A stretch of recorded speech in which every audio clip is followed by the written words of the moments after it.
welcome, everyone. Well, imagine that, a different face this week. My name is Richard Walker, Big Richard Walker. And for those of you trying to figure out what the heck is going on, it's like, man, what has Craig been eating? I mean, he got several shades darker. He got about 150 pounds heavier. What's going on with that dude, man? You know, he's walking around here with the swollen ankles and stuff, man. Got a little Sherman Clump kind of thing going on. Look like Nutty Professor now. No, I am not Craig Shelton. For those of you who are wondering what the heck is going on, Craig had an emergency today. He's fine. Just got some things he need to take care of. So, possibly he may be joining us later on, but if not, we're going to keep it going just how we do. This is how HMW Creeps roll. So, thank you again for joining us on HMW Sports Talk Live. Once again on another glorious Saturday night. In studio with me, I have, and folks, this is not El DeBarge. I know you might get confused. This is not El DeBarge. This is my man, D. Jolivette, my co-host on BTP Sports Radio on the MJWJ Global Radio Network. Come on, so, man. welcome to the show, D. Really El DeBarge, though? I just had to clarify that because, man, but if you look real quick. It's cold in here, though, man. Yeah. Man, blow some of your black hot media real quick, man.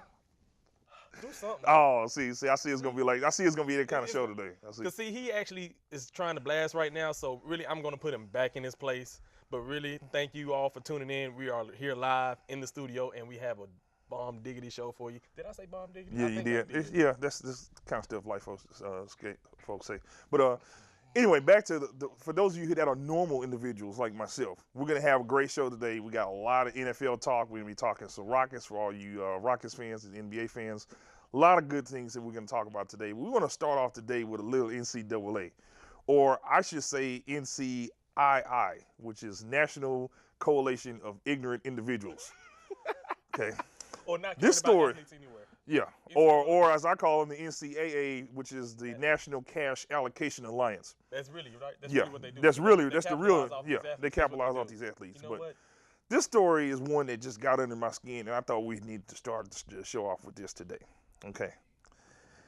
Coach Fitzgerald has come out and spoke to his players, and for those of you that are familiar with the players' union forming.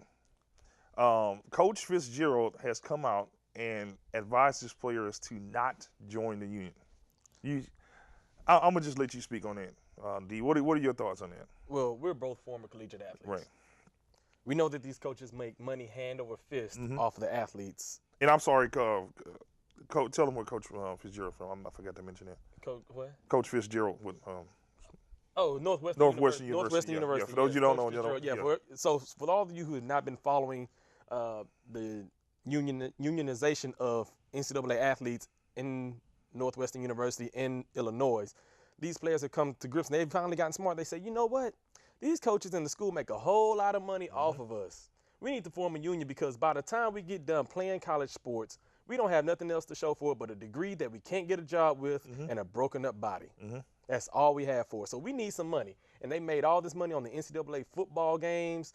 What was it, EA Sports, I believe it is? Yeah, EA Sports. And, it's been like 10 years since I played video games, so I don't know. But anywho, like I was saying, this is the reason why schools are so big, and this is the reason why they push for more seats in stadiums, because they know that the more seats that they can fill, the more money that the university can make. And yet the teachers, they talk about, oh, well, we have a wonderful athletic program, but everything is handed to the athletes. Well, I'll be damned. I haven't seen any athlete that hasn't earned his education, because by the time that everyone else is on, summer vacation, spring break, they're behind this doggone training just for whatever it is that their season. Off-season and baseball players don't even get the chance to go home because they play during the summertime. That's right. What they're doing, they're making the school money. Right. That's what they're doing. So anybody that tells you that a collegiate athlete gets a quote-unquote free education, they a damn lie. Right. And this is one of the things that it really irritates me, because there's a common misperception amongst those who follow the NCAA that these athletes are pampered and they're coddled and they're given all these entitlements that they just don't simply get. Okay. You have kids that, first and foremost, think about the NCAA demographic and where they recruit from.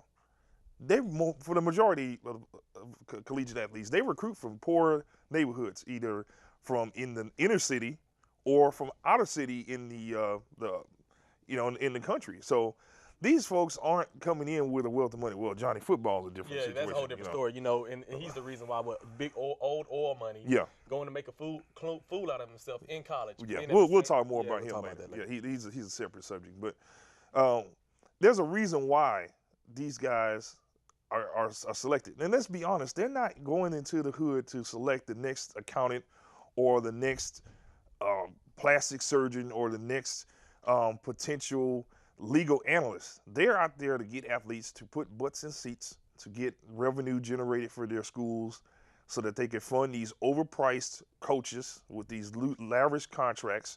These athletic directors and these department chairs are getting away with literally stealing money from these athletes, if you ask me, because if you look at the rate of exchange between the athlete's scholarship and quote-unquote benefits that are allotted to them, which we know aren't very many, basically enough food and medical attention to survive and function.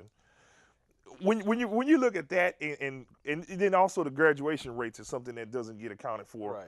60% of these guys probably aren't going to even graduate. Well, let's put it this way. All right, Northwestern by far is not one of the top programs in the country. Mm-hmm. But yet here they're talking about how he gave a speech in front of the plot of the new site of the new athletic facility that is worth $225 million.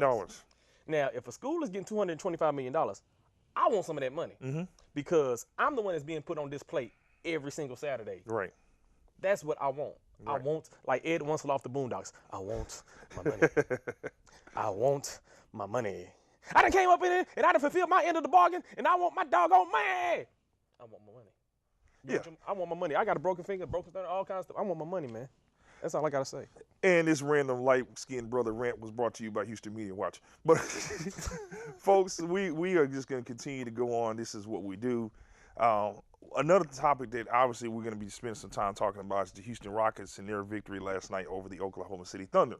Right. I think we'll take the time to dig into this in a little bit because what we want to know is what's the significance of that? Was there a message sent last night by the Houston Rockets who played, if I correct me if I'm wrong, they played without Dwight Howard last night. Yeah, Dwight Howard. They played. You know what? I'm impressed by Dwight Howard. Look at me. You want to call him? You want to call him White Flower bad, don't you? I started to say Dwight Flower. No. But I'm just saying because in LA he was the drama queen, but basically that was Kobe. I'm sorry, I know that's your team, but I was thinking, okay, Kobe drama and Dwight Howard drama, but he actually been on his best behavior. He hasn't made any more baby mamas, none of that stuff. Well, that we know of. But you can't knock the way he's played this season. No, you really can't. Whether you're a fan or not, Dwight Howard's done exactly and then some. He's been that and then some to the Rockets. So, big win last night over Oklahoma City. Kevin Durant, of course, was Kevin Durant as usual. Once again, topping the 25-point mark. He is now tied with Michael Jordan for the longest streak of consecutive 25-point games in a row. Obviously that's a commendable achievement to him, but he didn't get that W, Kevin Durant, and it's going to be interesting to see how this plays off in going into the playoffs.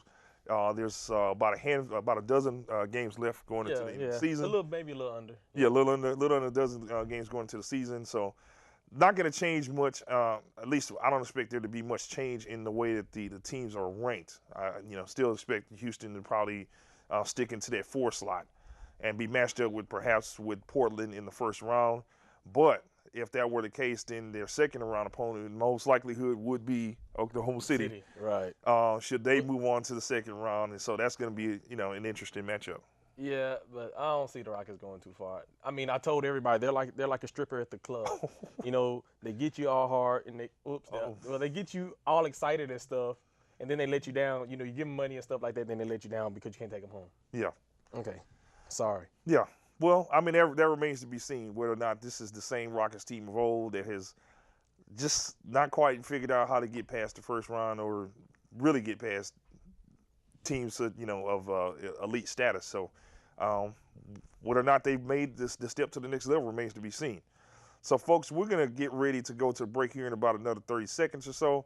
In the meanwhile, make sure, if you have not done so, go and check out the blog, HoustonMediaWatch.com. That's HoustonMediaWatch.com. Check it out. Check it out today. Check it out tomorrow. make it a habit to check the blog twice a day because it's a live breeding website. We don't just post stuff on there and just let it sit. We're constantly adding new articles. There's a lot of new information that's shared on there, inside stories. We have our own perspective. We have our own take because the Houston Media Watch is sort of a two-headed monster for those who don't know exactly what we do. Not only do we cover the teams, we cover local as well as national teams. We cover the people that cover the teams, which makes us very, very popular amongst folks. Why are you looking at me like that? Oh yeah, because I'm full of crap. Yeah, they hate us. But we cover the folks that cover the teams in the Houston market. So we're the Houston Media Watchdogs. So you'll also see our takes on how the teams are covered in the Houston market. You'll see how we provide insight on those individuals covering the teams. So again, check it out, HoustonMediaWatch.com. We have a lot of information on there, and we also post videos not only of the shows as well as other things that we do out in the field. We're going to be getting a lot more video as well going into the season with the Houston Astros. A lot more going on there. So we're going to go ahead and go to a break, and when we get back, we'll continue on with Houston Media Watch Sports Talk Live. In the beginning,